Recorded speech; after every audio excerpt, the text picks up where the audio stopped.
Alrighty, folks, this was an interview I've been looking forward to doing since 2018. 2018, I'm in Taiwan. I'm in the back of my family's van. They're speaking in Chinese. Okay. I don't speak Chinese. I pull up my phone and I see Graham Stephan talking about real estate.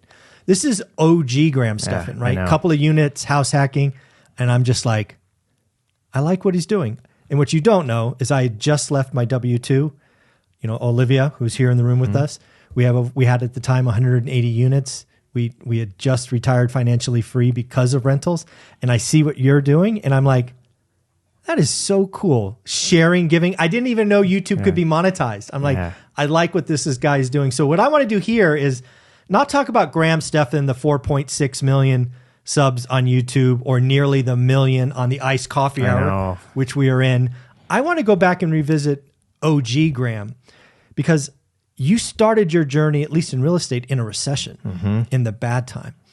And I want to see if we can pull anything out of that to help folks understand what they could do in that kind of environment. So are you comfortable going back to the very beginning? Of course, ask away. And I got to thank the YouTube algorithm for, I guess, showing my content back then. Yeah, it was all in Taiwan, no less. It was niche back then. I mean, I was making videos about like how to get expired listings, which I'd never do now. But I'm like, you could go on the MLS and look at all the expired listings, and then you could go and knock on their door with a listing presentation. It's what I got was hustle. Yeah, it's hustle, and that's where we're going to go. So I want to actually go back.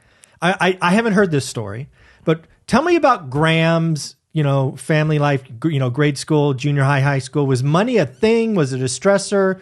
Was your father and mother an entrepreneur? What was all of that like? My mom was a therapist, but she, I would say, mostly stayed with me as a kid. Okay. So she would do therapy like around my school time and stuff like that. My dad was an animator. So neither one of them were like, crazy savants or anything like that with money. I would say they weren't like poor, by like we never had a time where there was like not food on the table and stuff like that. But it was something where, they would always rent. They couldn't, buy a house when they were in Los Angeles. I mean, everything is so expensive there. Even then, right? Oh yeah, even then. I remember there was a house that they wanted to buy initially that I think they got offered like $350,000. This is the house that they were renting, $350,000. They couldn't do it. Now that house is probably worth 1.8.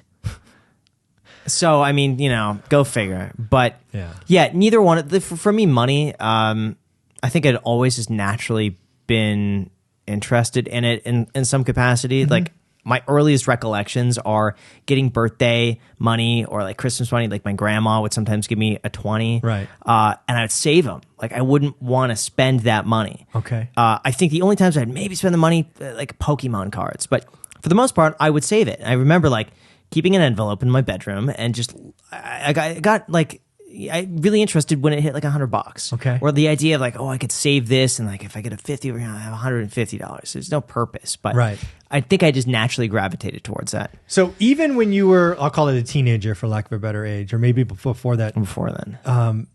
You were always this person. You were always a saver. Because that's when you watch your stuff over the last couple of years, it's still who you are. Yeah. You're still living way, way, way below your means, probably lower than you've ever done, just because the revenue is so high.